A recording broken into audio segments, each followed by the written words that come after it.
de odontóloga. Los estudios de posgrado de especialización y maestrías en patología y medicina bucal la realizará en la Universidad Autónoma Metropolitana, la unidad de Xochimilco, UANSOC, en la Ciudad de México, donde adquirió el título de especialista en patología y medicina bucal en el año 2011. También la doctora cuenta con una maestría en patología y medicina bucal, estudios de doctorado de salud pública de la Facultad de Medicina de la Universidad Central de Venezuela, que actualmente la está cursando. Y como les decía, también tiene el título de maestra en patología y medicina bucal, el cual egresó en el año 2013. Actualmente es profesor asistente de histología y embriología bucodentaria de la Facultad de Odontología de la Universidad Central de Venezuela, eso desde el año 2014. También es docente colaboradora de la Cátedra de la Clínica de Estomatología de la Facultad de Odontología de la Universidad Central de Venezuela. Cuenta también con un diplomado en formación integral para el docente y también es miembro de la Academia Iberoamericana de Patología y Medicina Bucal. Eso es desde el año 2013. También tiene una certificación de título de especialista en patología y medicina bucal por la Academia Iberoamericana, esta misma academia, y también es miembro de la Sociedad Venezolana de Medicina Bucal. También la doctora cuenta con algunos reconocimientos y premios, como Premio de Investigación Científica en Odontología Hatton, otorgado por la IADR, División Venezuela, en el congreso realizado del 13 al 15 de noviembre del año 2013 en la ciudad de Mérida, en Venezuela. Así que hoy estamos muy bien acompañados con la doctora Brito. Un gran honor que nos pueda acompañar el día de hoy y compartir este importante tema. Así que los micrófonos son suyos, doctora. Adelante. Bueno, doctor, muchísimas gracias por la invitación. Espero que me puedan escuchar todos muy bien. Bastante agradecida por la oportunidad. Y bueno, hoy les presento un tema que bueno, primero hay un tema que a mí particularmente me encanta, que son casualmente los quistes odontogénicos. Es el tema en el cual, digamos que basé mi línea de investigación cuando hice el posgrado y en el que, bueno, me he dedicado estudiando a lo largo de la poca experiencia que tengo. Vamos entonces hoy a hablarles un poquito y les traigo este tema que tengo preparado porque quiero hacer una relación de lo que sería la embriología dentaria, el desarrollo de quistes y tumores odontogénicos. Yo seleccioné, digamos que los quistes y los tumores odontogénicos más frecuentes y de los cuales vamos a hablar un poquito de cómo se están formando o cómo se forman, cuál es la teoría que está asociada a la formación de estos y además sus características embriológicas. Tenemos que recordar, ¿verdad?, que el diente se forma a través de lo que sería el proceso de odontogénesis. Ese proceso de odontogénesis se caracteriza porque se forman diferentes estadios que permiten la formación de lo que va a ser el órgano del esmalte o el futuro órgano del esmalte. Fíjense, aquí les tengo una foto, una microfotografía. Esta microfotografía es cortesía de la Cátedra de Histología y Embriología Bucodentaria, en la cual soy profesora desde hace ya 6 años. Y bueno, tenemos que esta cavidad que está acá es la cavidad bucal primitiva o estomodeo. Este es el epitelio de la cavidad bucal primitiva que recubre pues a esa cavidad bucal primitiva. Y tenemos entonces esta pequeña estructura que va a dar origen al futuro del esmalte, que es un estadio que se encuentra en estadio de casquete. Esa estructura que va a dar origen al futuro órgano del esmalte se encuentra unida a ese epitelio de la mucosa bucal primitiva a través de esta estructura que se denomina lámina dental. La lámina dental le permite, bueno, dar unión a ese epitelio con esta estructura y además cuando ella suele romperse, pues a través de ella, que se denominan perlas de Serres, se pueden presentar diferentes tumores odontogénicos o quistes odontogénicos. Esta estructura de estadio de casquete, en este caso, para recordar un poco y hacer un repaso breve de la embriología bucodentaria, tenemos entonces que está conformado por un epitelio externo que al menos en este estadio se puede identificar que las células son cúbicas bajas. Ese epitelio externo, ¿verdad? Luego está justamente este epitelio interno, recordando que ese epitelio interno son los futuros preameloblastos que van a formar el esmalte. Ya, voy a poner un momento el cursor el puntero con láser, así con esta imagen para que se pueda ver mejor. Y además tenemos entonces en esta porción interna, ¿verdad? Lo que se denomina retículo estrellado.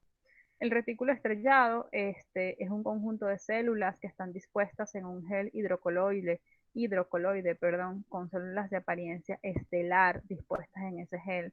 Y esas células se encuentran unidas a través de otras células por desmosomas.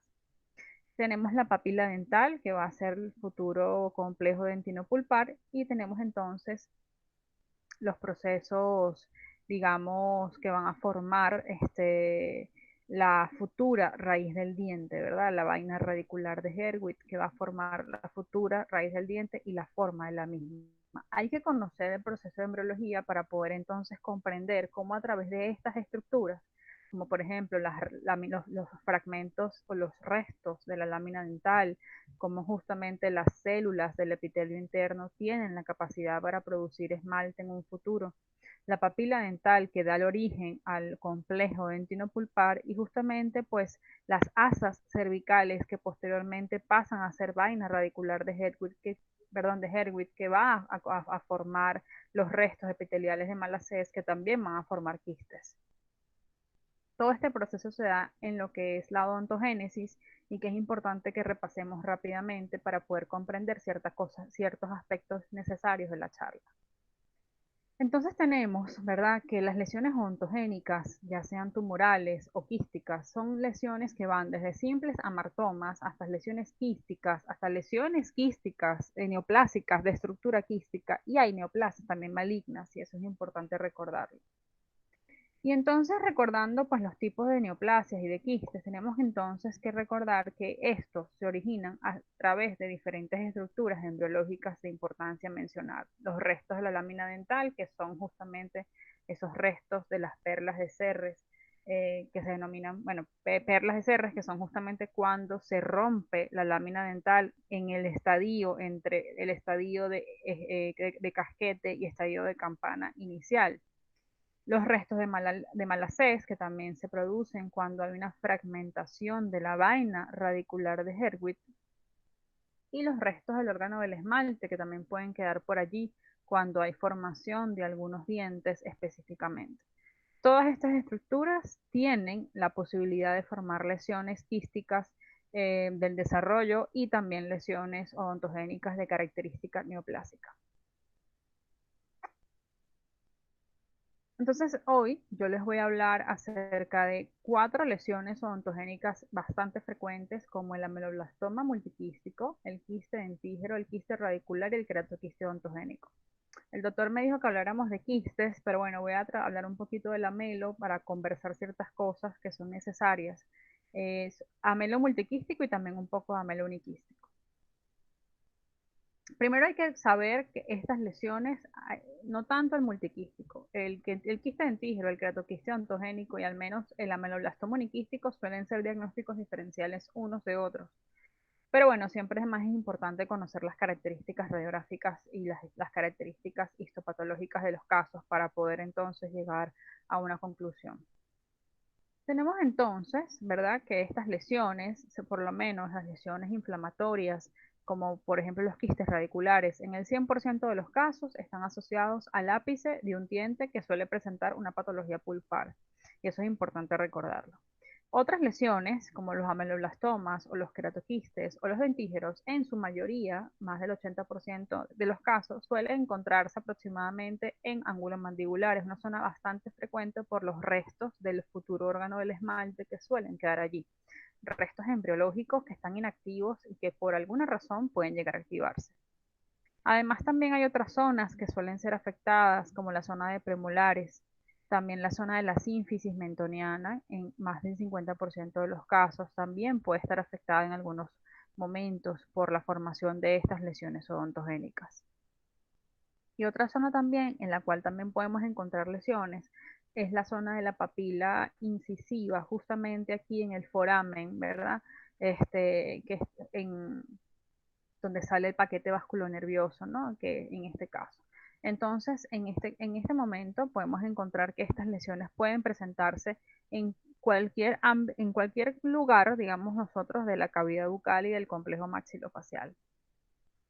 Entonces vamos a iniciar conversando acerca de quistes que son necesarios conocer y la clasificación. Recordemos que a partir del 2017 nosotros encontramos lesiones quísticas de origen inflamatorio y la clasificación cambió un poco. Hay quistes de origen inflamatorio, hay quistes asociados al desarrollo y hay lesiones quísticas eh, que tienen un comportamiento neoplásico del cual vamos a conversar.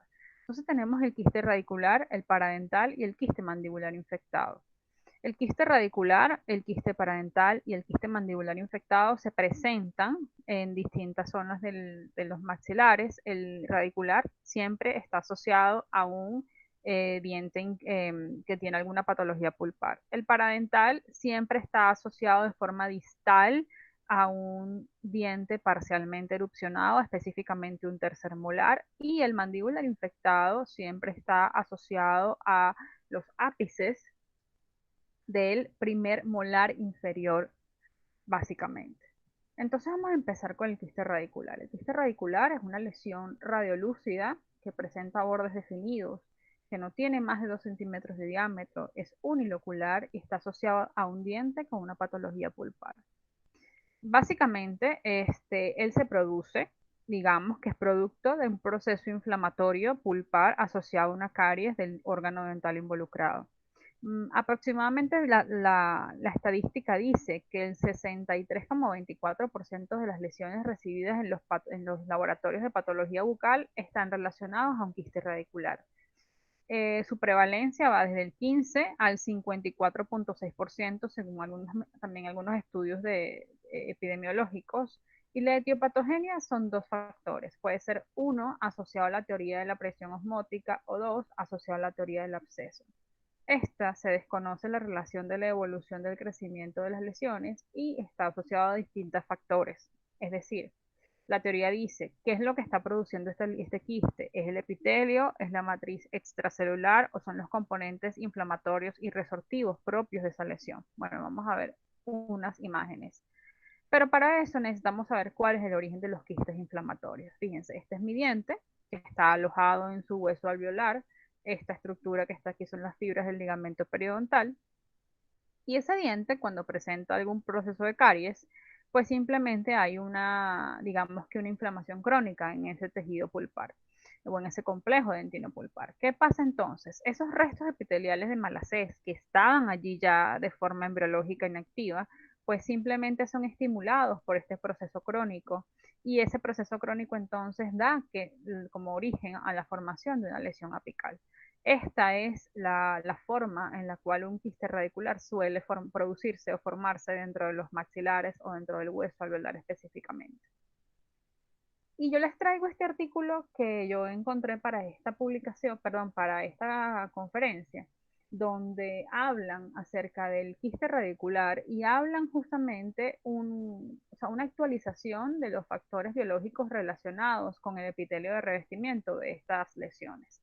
Y bueno, fíjense que ellos indican que el crecimiento de estas lesiones está asociado a una proliferación celular, ya sea un ciclo celular y la apoptosis de ese epitelio, también a unos componentes inflamatorios en todo el proceso de la formación del quiste, a algunos factores relacionados a la matriz extracelular, como por ejemplo sustancias proinflamatorias, metaloproteinasas, etcétera, y algunos factores relacionados a los mecanismos de reabsorción ósea. Quiere decir que la formación de estos quistes está asociado a un complejo multifactorial.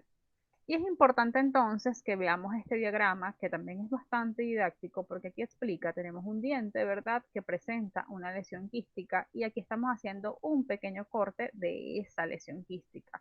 Aquí estamos identificando un epitelio de revestimiento y esto aquí abajo es el tejido conectivo o la cápsula de esa lesión. Entonces, fíjense, tenemos que este es mi epitelio quístico, ¿verdad? Y es importante que aquí entendamos algo. Aquí este dibujo me dice que este proceso, que este epitelio tiene la capacidad de, digamos, de alguna forma de actuar de forma autócrina. Es decir, todos estos componentes proinflamatorios como las interleucinas, el factor de necrosis tumoral, estos factores que están relacionados con el proceso de ciclo celular, del epitelio de revestimiento, estas la triada molecular RANK, RANK-L, OPG, algunos activadores de plasminógeno, algunas enzimas oxidativas, pueden estar asociados con una autoestimulación de ese mismo epitelio. Y además también tienen la capacidad de poder también actuar no solamente de forma autócrina, sino también de forma parácrina. ¿Qué quiere decir? Que tienen la capacidad pues de estimularse a sí mismo y además de estimular a otros tejidos, como por ejemplo el estroma quístico, que estaría representado por la cápsula de la lesión. De igual forma, ese estroma quístico o esa cápsula quística también está siendo estimulada por otros factores, como otras metaloproteinasas, que son esos componentes de la matriz extracelular que tienen la capacidad también de destruir tejido. Entonces, todos estos factores actúan de una forma multifactorial, permitiendo la formación de estas lesiones quísticas. Y entonces es lo interesante del caso, que no es un factor solamente, que no solamente es el epitelio de revestimiento que está produciendo el quiste a través de los restos epiteliales de Malacés, sino también pues asociado a esa cápsula quística, a ese estroma quístico que está localizado allí, que tiene también la capacidad de poder estimular el crecimiento de estas lesiones. Aquí estamos identificando una imagen histopatológica de un quiste radicular. Fíjense, este fragmento es el epitelio de revestimiento muy delgado, localizado acá, y esta es mi cápsula quística. Esa cápsula quística está compuesta, bueno, por haces de colágeno, además tiene un infiltrado inflamatorio allí bastante importante que también puede estar relacionado con el crecimiento pues, de este tipo de lesiones. Ahora vamos a conversar un poco acerca de los quistes del desarrollo. Los quistes del desarrollo, específicamente el quiste dentígero y el queratoquiste odontogénico. Recordemos que el queratoquiste odontogénico para la clasificación del 2005, antes del 2005, era clasificado como un quiste. Para el 2005, esta condición fue reclasificada como una lesión neoplásica tumoral de estructura quística y durante todo el tiempo, hasta la clasificación del 2017, esta condición se consideraba como una lesión neoplásica. Esto fue bastante controversial y bueno, aún lo sigue siendo, pero para el 2017, cuando es publicada la nueva clasificación de la Organización Mundial de la Salud, perdón, esta lesión vuelve a ser reclasificada como un quiste del desarrollo. Entonces, actualmente pues la tenemos como una lesión quística, su origen es una alteración del desarrollo y no como una condición neoplásica de estructura quística. Estas lesiones se pueden presentar en diferentes zonas de los maxilares, específicamente en ángulo mandibular, es la zona donde usualmente lo podemos encontrar. Y el quiste dentígero pues también es una condición que suele ser radiográficamente igual a estas lesiones y pueden ser incluso diagnósticos diferenciales unos de otros, sobre todo porque el crecimiento del queratoquiste odontogénico es silencioso, él suele crecer por los espacios medulares de los huesos mandibulares y puede llegar a ser similar entonces en ese caso al quiste dentígero. Muy bien. En más del 50% de estas lesiones suele presentarse en ángulo mandibular, cosa que ya lo habíamos mencionado, pero además también puede presentarse en otras zonas de menos frecuencia, pero pueden encontrarse. Sobre todo el quiste dentígero está muy asociado a la zona de canino y de premolar también, que estos dientes suelen, sobre todo en maxilar, estos dientes suelen estar bastante retenidos en algunos, bueno, epidemiológicamente son dientes que frecuentemente pueden estar retenidos. Tenemos además también que el queratoquiste odontogénico puede encontrarse también en la porción sínfisis mandibular y también podemos entonces identificarlo allí. Tenemos entonces que el quiste dentígero es una lesión radiolúcida definida y yo aquí coloqué en mayúscula que no reabsorbía raíces. Sin embargo, debo decir que bueno, esto me ha generado una sorpresa porque como lo que conversaba el doctor es que personalmente yo creo que todas las personas que estudiamos al menos esta carrera de odontología somos personas excesivamente ansiosas, digamos también personas que somos muy rígidas con respecto a nuestra personalidad. Y bueno, la patología te permite también entender que no todo es blanco o negro, pues que hay veces que la cosa cambia y bueno, he encontrado algunos reportes de quistes dentígeros que sí tienen la capacidad de reabsorber dientes. Em, pero además, algo que sí es importante tomar en cuenta es que el quiste dentígeno siempre está asociado a un diente incluido. Si el diente no existe, no es, o sea, si no hay diente asociado a la lesión, si no hay un diente incluido en la lesión, pues entonces esto no es una lesión quística. Perdón, vuelvo a reestructurar mi comentario. No es un quiste dentígeno. Puede ser una lesión quística como un queratoquiste ontogénico, un quiste ontogénico glandular, etcétera, lo que sea, pero no es un dentígeno. Pero es una lesión que sí es unilocular y tiene esa capacidad, no suele presentar multilocularidad y en algunos casos puede presentarse de forma bilateral. Cuando es bilateral, esta condición suele estar asociada a algunos síndromes como la displasia cleidocranial, debido a que suelen entonces presentarse en diferentes zonas de los maxilares. Pero, ¿cómo se forman los quistes dentígenos? Bueno, eso es importante también saberlo. Vamos a recordar ya cuando el diente está formado y se encuentra dentro del capuchón pericoronario. Tenemos que recordar cuál es el tejido que forma ese capuchón pericoronario. Ese tejido está formado ¿por qué? Por colágeno. Lógicamente posee vasos sanguíneos, ese capuchón, ¿verdad? Pericoronario. Entonces, ¿qué pasa? El diente intenta erupcionar, ¿verdad?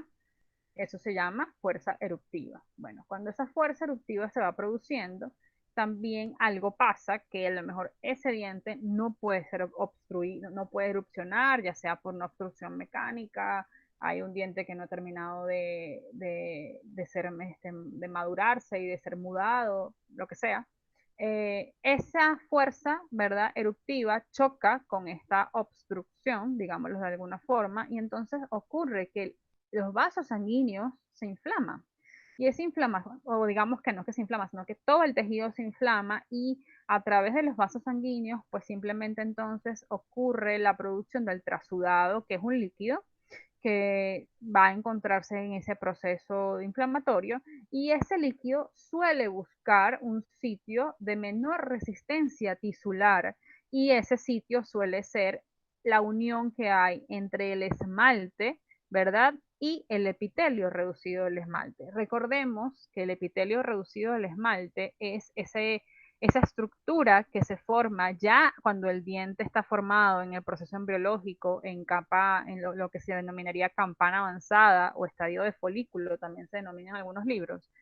Ese epitelio reducido del esmalte es la unión del epitelio, parte del epitelio interno, el epitelio intermedio y ese pequeño epitelio que está arriba que va a adherirse completamente pues a la mucosa bucal. Entonces, ese epitelio reducido del esmalte está unido a, digamos que al esmalte como tal de ese diente que va a erupcionar. Y allí esa unión tiene poca resistencia tisular. Entonces ese líquido producido del trasudado se acumula aquí para formar entonces lo que se denomina un quiste dentígeno. Esa es la forma de cómo se puede producir este tipo de lesión. ¿Qué vemos nosotros en la histopatología? Bueno, vamos a identificar una lesión quística con un epitelio similar al del reducido del esmalte y es por eso que es importante conocer las características histológicas normales de estas condiciones y además vamos a identificar una cápsula quística conformada por colágeno, fibrolastos de apariencias normales que suelen conformar el estroma quístico. Otra lesión quística de origen odontogénico que actualmente está clasificada como una lesión del desarrollo, ya lo mencioné, es el queratoquiste ontogénico. Esta es una lesión radiolúcida, definida, que puede estar o no asociado a un diente incluido. Es una lesión que puede ser unilocular o multilocular y que puede estar incluso asociada con algunos síndromes como por ejemplo el síndrome de Gorlin-Goltz. Esta condición, por lo general, el queratoquiste ontogénico suele crecer por los espacios medulares de los huesos mandibulares o maxilar también. Y es importante recordar que en este caso son lesiones que sí no tienen la capacidad de reabsorber los dientes. ¿Y cómo es la formación entonces de los queratoquistes ontogénicos? Vamos a recordarlo un poco. El queratoquiste ontogénico crece por la proliferación de su epitelio. Las células, ¿verdad? De ese epitelio, en la capa basal, pues digamos que están en un proceso germinativo bastante activo. que permite entonces que ese epitelio pueda crecer y crece de forma silente, introduciéndose a través de los espacios medulares localizados en ese hueso mandibular. Esta es la forma como se identifica entonces histopatológicamente un queratoquiste. Noten entonces que su capa basal está compuesta por células que parecieran tener una similitud a los ameloblastos y parecieran encontrarse en empalizada y presentan un poco de hipercromatismo. Además, la capa superficial está compuesta ¿por qué? Por una capa de paraqueratina corrugada que es típica entonces de estas lesiones, una cápsula quística conformada por haces de colágeno y hay algunos fibroblastos de apariencia normal. En este caso, al menos los tumores odontogénicos, a diferencia ya de las lesiones quísticas del desarrollo, están comprendidas entre lo que es el 0,7 y el 4% de todos los especímenes recibidos para estudio histopatológico de la región bucal y maxilofacial. Por lo menos el ameloblastoma, el mixoma y el odontoma suelen ser lesiones que representan más del 80% de los tumores odontogénicos registrados en los diversos estudios de prevalencia a nivel mundial. Al menos el ameloblastoma uniquístico está representado entre casi el 50% de todos los ameloblastomas diagnosticados en los laboratorios de patología bucal y maxilofacial. Por lo menos en Venezuela tenemos un estudio bastante bueno con una muestra muy amplia donde, bueno, dicen que el tumor odontogénico más frecuente es el ameloblastoma. No especifican los tipos de ameloblastoma, pero ellos indican que es una lesión bastante frecuente, al menos dentro de la casuística venezolana. En otros estudios de epidemiología, como en Brasil, México, Estados Unidos, Chile, pues también mencionan que el ameloblastoma es una condición excesivamente frecuente dentro de los maxilares. Al menos solamente en este estudio tienen la capacidad de poder, o digamos que ellos fueron un poco más precisos y ellos pudieron entonces aquí encontrar que casi el 50% de los casos que ellos encontraron en su estudio epidemiológico estaba representado por el ameloblastoma uniquístico. Y en este caso, el ameloblastoma es una condición que es tumoral, es benigna, tiene un comportamiento benigno, pero es localmente agresivo y tiene un crecimiento lento. Sin embargo, tiene una alta recurrencia y la teoría dice que su etiopatogenia y su etiología se da a través de los restos de la lámina dental que suelen producirse. Fíjense que aquí estamos ante un estadio de campana inicial, aquí ya ocurrió la ruptura de la membrana de la lámina dental y estos restos que están acá, pues son esas perlas de Serres que dan la formación futura de estas condiciones neoplásticas benignas. El ameloblastoma se caracteriza por ser una lesión multiquística. En el caso de las lesiones multiquísticas o sólidas, son lesiones que presentan un epitelio, digamos, odontogénico, donde la capa basal es empalizada, completamente organizada, y tenemos que la porción central se caracteriza por presentar abundantes células que forman el retículo estrellado, que ya mencionamos un poco de esas células cuando conversamos de embriología a la parte inicial de la presentación. A mayor aumento, bueno, identificamos justamente, noten acá, mis células de la basal son células cilíndricas que se encuentran en empalizada, que presentan polarización invertida.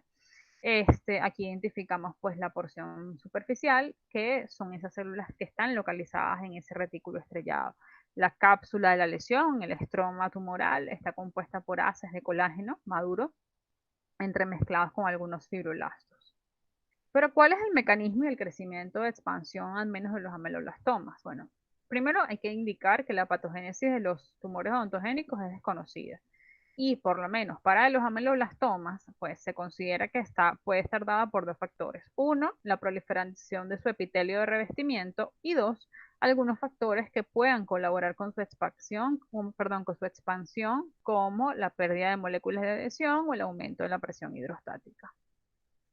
En el caso, por lo menos, de estas lesiones ameloblásticas, en el caso del ameloblastoma, es una lesión de naturaleza neoplásica que se localiza o se caracteriza por proliferar de forma importante y además tiene algunos factores que pueden coadyuvar con la expansión o la disminución de ciertas moléculas.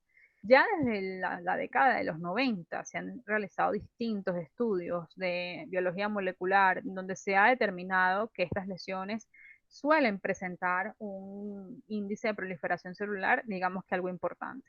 Pero es algo importante de aclarar que los estudios indican que al menos las células que tienen la capacidad de proliferar son las células basales, las que tienen esa apariencia meloblástica, las que tienen esa característica cilíndrica, no las células que están localizadas en la porción que es similar al retículo estrellado. Pero además se han hecho otros estudios donde se han intentado analizar la expresión de ciertas proteínas de adhesión intercelular. Vamos a recordar un poco. Recordemos que el epitelio, todos los epitelios están compuestos por células que poseen, digamos que poco material intercelular. Y estas células se encuentran unidas unas a otras por diferentes proteínas de adhesión. Bueno, desde el año 2008, este doctor Boloña Molina, que es el doctor Ronel Boloña, el cual, bueno, fue mi tutor, parte del grupo de tutores que trabajó conmigo en México, eh, estudió para su tesis doctoral la expresión de Sindecan, en este caso es CD138, que es una proteína de adhesión intercelular en los ameloblastomas, sólidos y uniquísticos. Y él encontró que por lo menos para los ameloblastomas uniquísticos había una alta expresión de Sindecan. ¿Qué quiere decir eso? Que las células entonces de ese ameloblastoma pues tienen la capacidad de trabajar en conjunto. Eso es positivo. Quiere decir que las células se mantienen adosadas, hay adhesión intercelular y por eso la célula no trabaja de forma individual. Pero por lo menos en los ameloblastomas uniquísticos, fíjense cómo aquí lo marroncito, estamos hablando entonces de lo positivo para Sindican. Y aquí la porción azul, estamos ante pues simplemente las lesiones, perdón, las células que han perdido esa expresión. Entonces, estamos ante que los ameloblastomas ya sólidos o multiquísticos son lesiones mucho más agresivas porque sus células, sobre todo, fíjense, las células basales, las que son las agresivas, por decirlo de alguna manera, son aquellas que tienen esa capacidad de perder entonces digamos, esa expresión. Entonces son células que quizás tengan la posibilidad de invadir tejidos adyacentes. Entonces, de acuerdo a distintos estudios, se ha determinado pues que la capacidad de invasión de estos ameloblastomas al parecer está dada básicamente por esa pérdida de esas proteínas de adhesión, ¿no? Y es importante quizás entonces comprender un poco esto. ¿Cuáles son algunos de los mecanismos relacionados a este crecimiento? También puede ser el pH, pueden ser algunos nutrientes, pueden ser también esos factores de crecimiento o algunos cambios hormonales. Esto lo plantea este autor y es importante entender un poco esto entonces. Pero entonces también tenemos que comprender el crecimiento de estas lesiones ameloblásticas. Los ameloblastomas crecen porque el epitelio prolifera, pero crece básicamente porque la célula tiene capacidad de no solamente de proliferar, sino también tiene capacidad de invadir, porque pierde su proteína de adhesión intercelular. Entonces ya no trabaja con su compañera, sino que tiene la capacidad de trabajar de forma individual y eso es lo peligroso de estas lesiones, porque entonces tiene la capacidad de poder invadir tejidos adyacentes y crecer en zonas no, digamos, un poco más lejanas. Entonces, esto es lo básico de los ameloblastomas. Para eso yo les traigo entonces, y ya con lo que les expliqué, este artículo que nosotros publicamos de un estudio que realizamos justamente, bueno, en México, con mis profesores, mis tutores, donde nosotros analizamos la expresión de KI67 y Sindecam y la triada de molecular RAN, RANKL y OPG en los quistes odontogénicos, queratoquistes odontogénicos y ameloblastomas uniquísticos. Entonces, nosotros aquí lo que hicimos básicamente es que analizamos la expresión de Sindecan en queratoquistes odontogénicos, en ameloblastomas uniquísticos y en quistes dentígenos. ¿Qué encontramos nosotros, al menos en los queratoquistes odontogénicos, con respecto al KI67? Bueno, que el epitelio de revestimiento de esos queratoquistes odontogénicos, fíjense las células que están acá positivas, estamos hablando de células que presentan un alto índice de proliferación, pareciera, ¿no? Y eso es típico en los queratoquistes odontogénicos. A diferencia de los ameloblastomas, que sí tienen una que otra célula por ahí proliferando, pero no tanto como los queratos. Pero encontramos además que, al menos en Sindecam, tenemos entonces un epitelio de revestimiento, ¿verdad? De ese queratoquiste ontogénico que no, que además, o sea, prolifera, pero que además prolifera conjunto y no trabaja de forma individual, porque fíjense que esta proteína de adhesión intercelular que se ve positiva en la membrana, todo lo que está en marroncito, pues entonces se encuentra bastante positiva en estos queratos. Es una lesión agresiva porque crece, prolifera, pero no es, no invade. Y digamos que esto es una de las cosas también por las cuales la teoría de una lesión neoplásica es completamente descartada. A diferencia, por lo menos, de los ameloblastomas. Fíjense cómo se pierde la proteína de adhesión intercelular. Esto nota que es una condición un poco más agresiva que lo que se podría haber pensado en algún momento. Entonces nosotros encontramos que una correlación ahí positiva. Queremos decir entonces que los queratoquistes ontogénicos parecieran que a mayor expresión de Ki-67 hay mayor también expresión de Sindecam. A diferencia por lo menos de los ameloblastomas, donde encontramos que a menor expresión de Ki-67, es decir, menor índice de proliferación celular, hay mayor pérdida de adhesión intercelular. También entonces analizamos la expresión de Sindecam, o de la proteína RANK, RANKL-OPG, de la triada molecular. ¿Qué encontramos nosotros? Bueno, que al menos los ameloblastomas uniquísticos tenían una alta expresión de RANKL en epitelio y en estroma. ¿Pero qué es RANKL y qué es RANKL-OPG? Bueno, vamos a explicarles un poco ese caso. Fíjense, tenemos acá una matriz ósea, tenemos unos preosteoclastos, y es importante recordar que el RANK es una proteína que está adherida a la superficie del preosteoclasto y es necesaria que ocurra la unión RANK-RANKL, es decir, RANK y su ligando, para que el preosteoclasto pueda madurar. Y cuando madura, pues lo que ocurre entonces es la pérdida de hueso, porque recordemos que el preosteoclasto lo que hace es reabsorber el hueso de forma, digamos, cuando hay una simbiosis de manera adecuada, ¿no? Entonces, ¿qué sucede? Bueno, sucede que cuando ocurre esta unión, pues se activa ese preosteoclasto, se activa osteoclasto y hay reabsorción del hueso.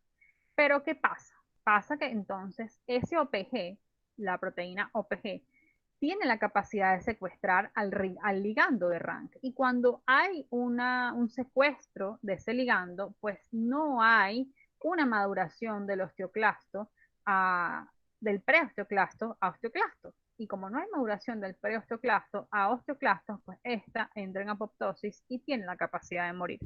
Entonces aquí ocurre, digamos que cuando se produce este proceso, pues la reabsorción ósea que se iba a dar no se da. Entonces nosotros además encontramos en esa investigación que bueno, que en este caso, estas lesiones específicamente tienen la capacidad, como el ameloblastoma uniquístico, de menor índice de proliferación celular, mayor pérdida, digamos que una menor expresión de esas proteínas de adhesión intercelular también, pero una mayor expresión al menos de RANKL, tanto epitelial como en el estroma, es decir, en la cápsula quística. ¿Qué quiere decir esto y cómo se come, por decirlo de alguna manera? Bueno, decimos entonces que la célula, es verdad, prolifera poco, pero pierde más adhesión intercelular con sus compañeras y tiene la capacidad entonces de invadir tejido adyacente, pero además hay mayor reabsorción del hueso. Entonces quiere decir que el ameloblastoma, en este caso uniquístico, no es una condición tan, digamos, poco agresiva como se podía pensar anteriormente.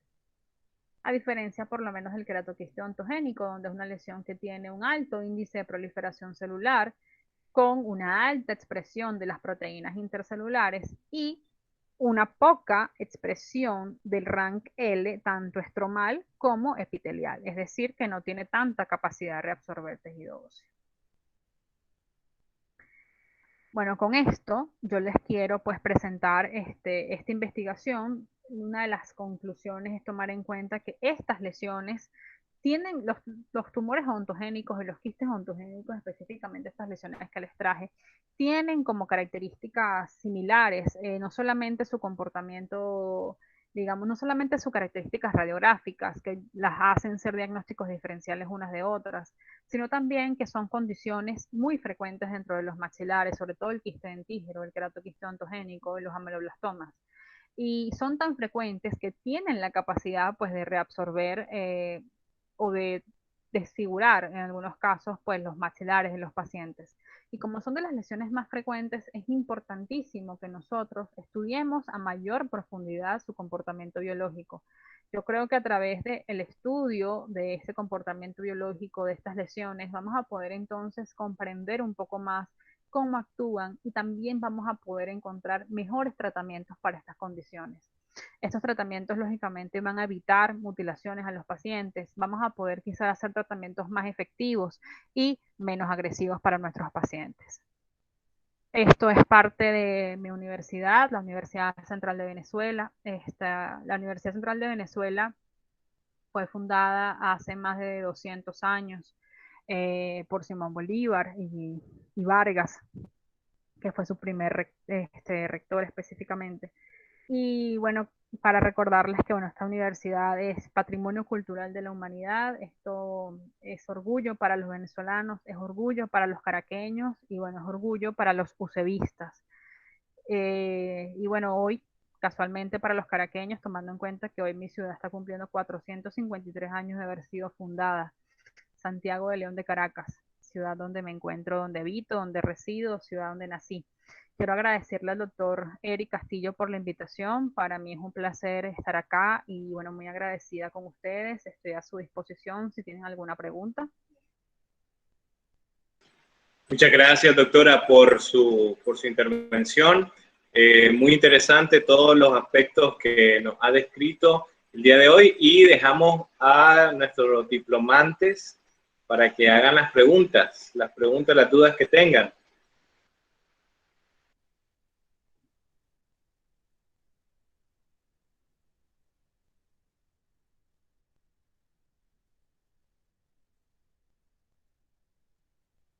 Están un poco tímidos, doctora, no se preocupen.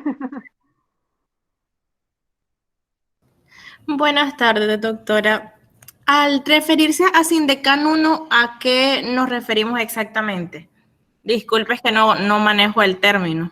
Tranquila, no es un término que usualmente se maneje, pero el Sindecan 1 o CD138 es una proteína de adhesión intercelular.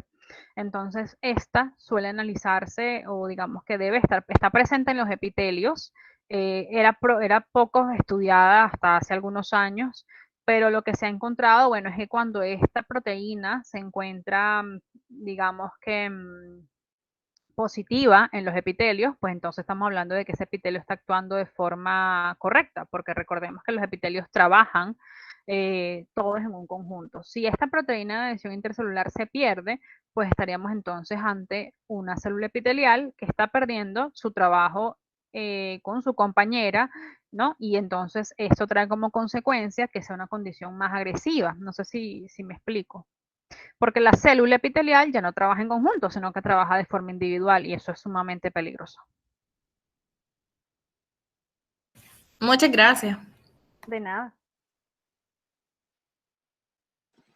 ¿Alguien más? ¿Alguna duda que tengan? Recuerden que la doctora también es patóloga, así que si tienen alguna duda en particular con algún tema específico, pues pueden hacer la consulta, si lo desean.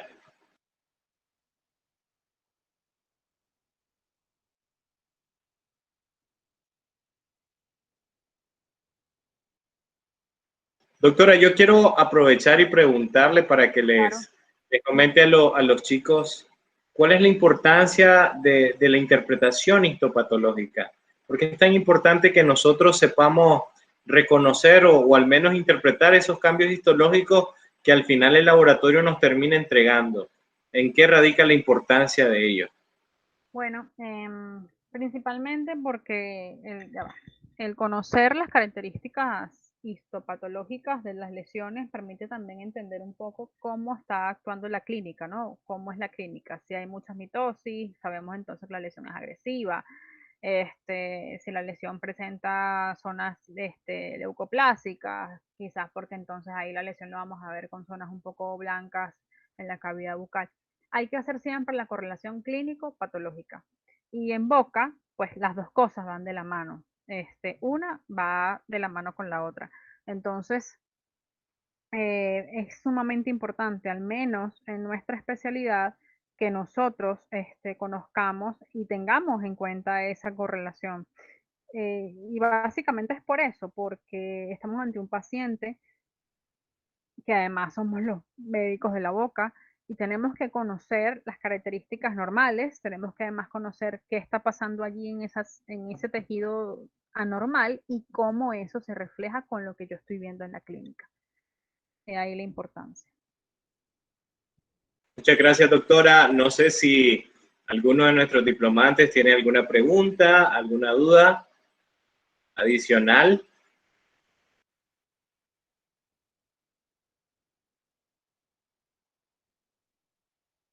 Yo, doctor. Ok. Adelante, adelante.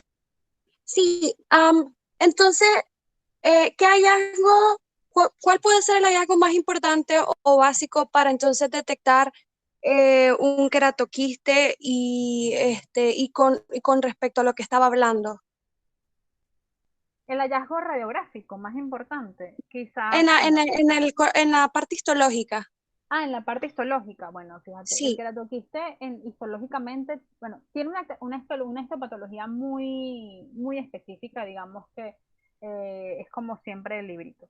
Es la paraqueratina corrugada con las células basales empalizada, con hipercromatismo similares a los ameloblastos, ¿no?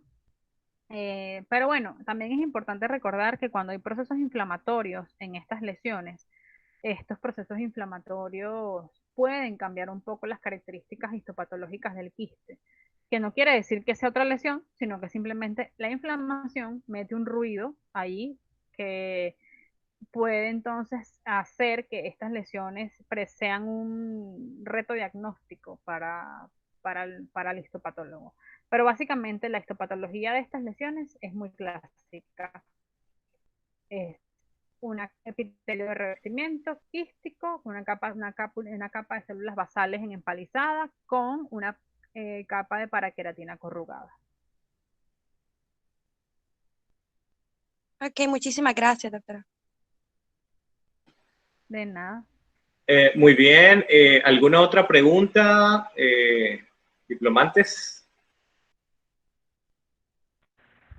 Sí, yo, doctor. Adelante.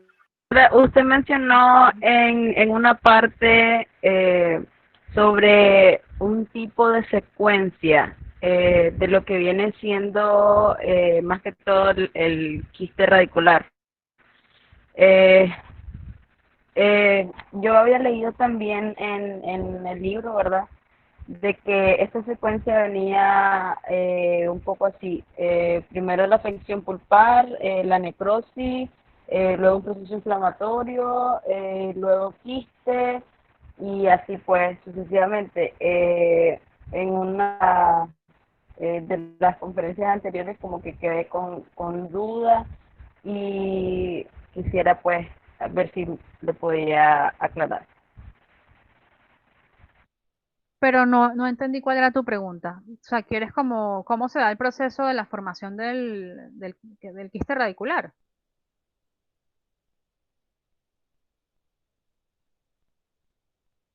Sí, doctora, sí. ¿Aló? Ok. Ok, perfecto. Fíjate, yo voy a compartir un momento otra vez la presentación. Yo te voy a hablar desde la parte histopatológica, ¿no? Eh, Obviamente, por ser odontólogo, manejo la forma en la cual se hace la lesión pulpar, pero admito que, bueno, que los endodoncistas manejan esto 4000 veces mejor que, eh, sobre todo la parte de pulpar, ¿no? La patología pulpar. Lo manejan los endodoncistas de una forma mucho mejor. Pero bueno, si ven esto,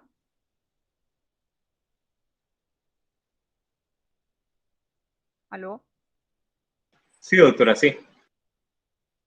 Ok, perfecto. Entonces, básicamente lo que ocurre es que, bueno, ya os comenté, siempre hay unos restos epiteliales de malacés que están ahí inactivos, que se forman debido a la ruptura de ¿cómo se llama? Perdón, de la vaina radicular de Herwitz, que es la que le da la estructura a la raíz y la forma también. Entonces, fíjate, aquí ocurre un proceso, una caries de larga data, de cronicidad también, que permite entonces irritar, ¿verdad?, a ese tejido pulpar. Esa irritación a ese tejido pulpar durante tanto tiempo, pues estimula a esos restos epiteliales de Malacés que entonces empiezan a proliferar y empiezan a formar una lesión apical. Esto es una forma como muy sencilla de explicarlo, ¿no? Entonces, ese epitelio prolifera, produce una lesión apical que justamente es la que yo les mostraba en esta imagen. Este epitelio de revestimiento que está localizado acá. Fíjate, este epitelio de revestimiento que estaríamos entonces ante esta lesión. Epitelio de revestimiento y mi cápsula. Estamos identificando aquí. Epitelio de revestimiento y cápsula quística. Y esta sería la cavidad del quiste, ¿verdad? Que estaría pues localizada en esa porción apical. Pero básicamente se da es por ese proceso que les estoy comentando, donde el diente presenta una caries, esa caries causa una patología pulpar y esa caries tiene que ser de larga data y ese proceso pulpar crónico irrita, digamos que a todos los contenidos, todo lo que se encuentra en ese hueso alveolar y entre esos a los restos epiteliales de Malacés para dar forma entonces a esta lesión periapical. No sé si quedó claro o si todavía... Sí, muchísimas gracias. Ok, perfecto. Muy bien, no sé si tienen alguna otra pregunta, estudiantes, diplomantes. Doctora, tengo una pregunta. Sí, dime. Quería consultarle qué tipo de ameloblastoma produce algún tipo de metástasis. Bueno, es una buena pregunta. Fíjate que para el 2000, antes del 2017, había una clasificación. Dentro de la clasificación, primero hay un ameloblastoma maligno, se llama así ameloblastoma maligno o ameloblastoma metastásico o metastatizante, también se denomina. Antes era clasificado como una condición maligna, ameloblástica, pero ahora es clasificado como una entidad benigna. Es un poco, digamos que una de las cosas que causa controversia en esta clasificación son algunos cambios. Sin embargo, hay un carcinoma ameloblástico que también tiene la capacidad de hacer metástasis y es bastante agresivo. Así como hay otras lesiones malignas de origen odontogénico que también son sumamente agresivas dentro de la clasificación actual.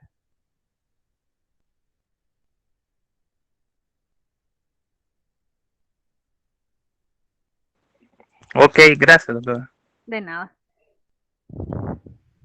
Muy bien, no sé si hay alguna otra pregunta. Yo tengo una. Sí. Con el diagnóstico diferencial del quiste dentígero, yo había leído que el tumor odontogénico adenomatoide también se parece bastante radiográficamente. Quería preguntarle cuál es una diferencia esencial para determinar entre una y la otra, porque yo vi que también habían varios casos clínicos que se confundían con quiste dentígero y era tumor adenomatoide. Perdón. Efectivamente así es. El quiste dentígero se puede parecer mucho al tumor odontogénico adenomatoide. Algo típico del tumor odontogénico adenomatoide es que tiene la capacidad de producir amiloidosis o focos de amiloide, de material amiloide. Estos focos suelen calcificarse y a veces, con mucha frecuencia, pueden encontrarse estas calcificaciones en un estudio radiográfico de rutina. Las puedes observar, por ejemplo, como focos calcificados dentro de la cavidad tumoral o dentro de la cavidad quística. Claro, cuando tienes una radiografía no sabes que si es quiste, es tumor o qué sé yo. Entonces, puedes encontrarlo justamente dentro de esa cavidad y puedes localizarlo allí. Si tú ves esas calcificaciones y lo ves con un diente incluido, ya no pienses en dentígero porque el dentígero no produce calcificaciones. Piensa más bien en un tumor odontogénico adenomatoide o en un quiste odontogénico calcificante. Muchas gracias, doctora. De nada. ¿Alguna otra pregunta? Yo, doctor. Relacionada a la pregunta anterior de mi compañera, quería preguntarle de qué manera podemos diferenciar un quiste radicular con un granuloma, porque radiográficamente son bastante similares. Bueno, por lo menos te voy a decir algo. Cuando yo he estudiado odontología, yo recuerdo que a mí me decían que el quiste tenía forma de pera invertida. Honestamente, creo que eso es algo complicado. Yo creo que el diagnóstico radiográfico es prácticamente imposible. Hay que hacer el estudio histopatológico y es quien te dice si es granuloma o si es un quiste radicular. Pero hay que hacer, a juro, sí o sí, estudio histopatológico de la muestra. Ok, muchísimas gracias. De nada. Muy bien, ¿alguien más? ¿Alguien más que tenga alguna pregunta para la doctora Brito?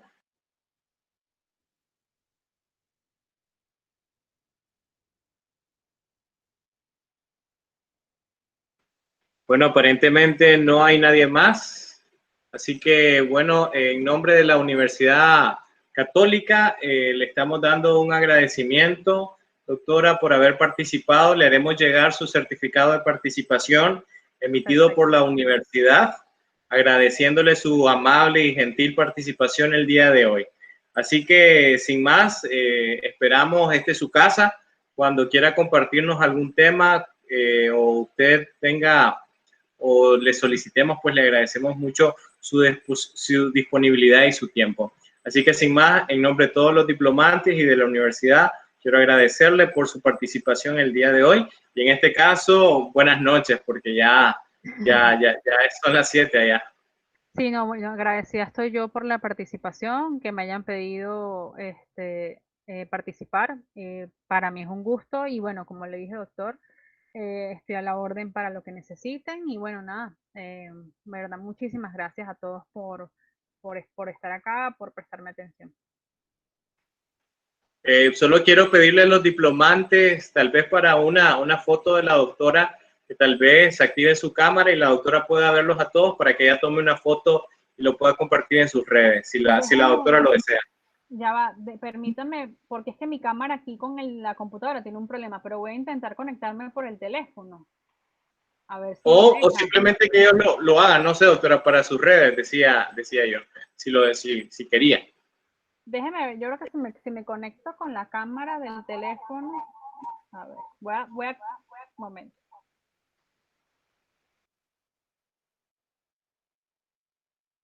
Así que tal vez todos ahí activamos nuestra cámara y le decimos hasta pronto a la doctora Brito.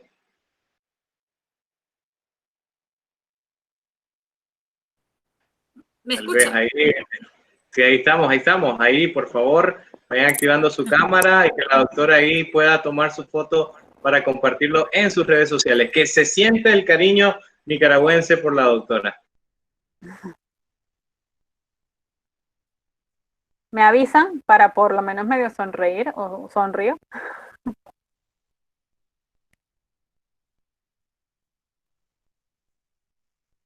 A ver. Momentico, permítanme, ya va. Denme un segundo para ver cómo puedo colocar esto. Todo. Es que no me salen todas las personas juntas, sino me sale como una lista de personas, nada más. No sé, ya va, un momentico. Permítanme un momento. ¿Cómo hago aquí? ¿Cómo hago aquí? Vertical, ok, a ver. A ver si así, no sé.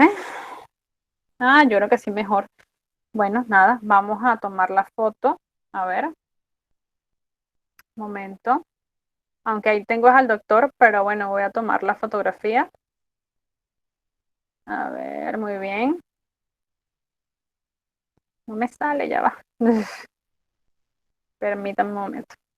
Ya va, ok.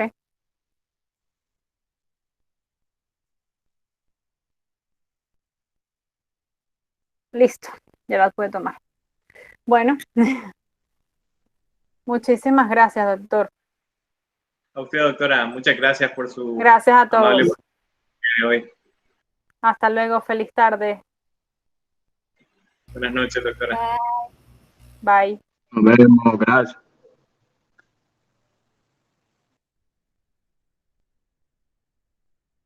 Muy bien, chicos. Muchas gracias por la participación de hoy. Bueno, lo que me queda por ahora es compartirle la prueba. 8 preguntas, la prueba está muy, muy fácil. Quiero como nota mínima 90. 8 preguntas, selección múltiple. Espero que salgan muy bien. Ya les comparto el link. Suave, suave, Héctor, con calma, suave, hombre.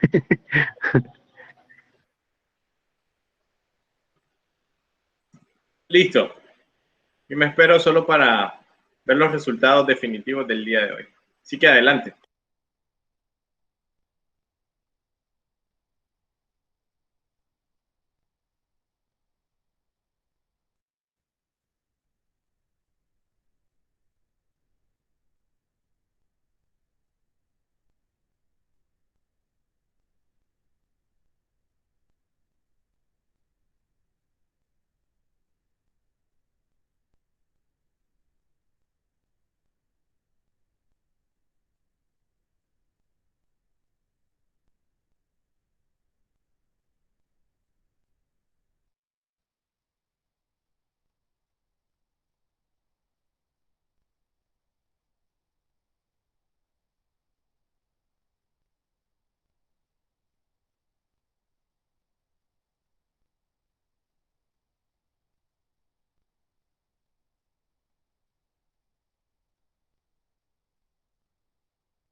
Ya tenemos pocos participantes que hacen falta y el promedio anda por el 94%.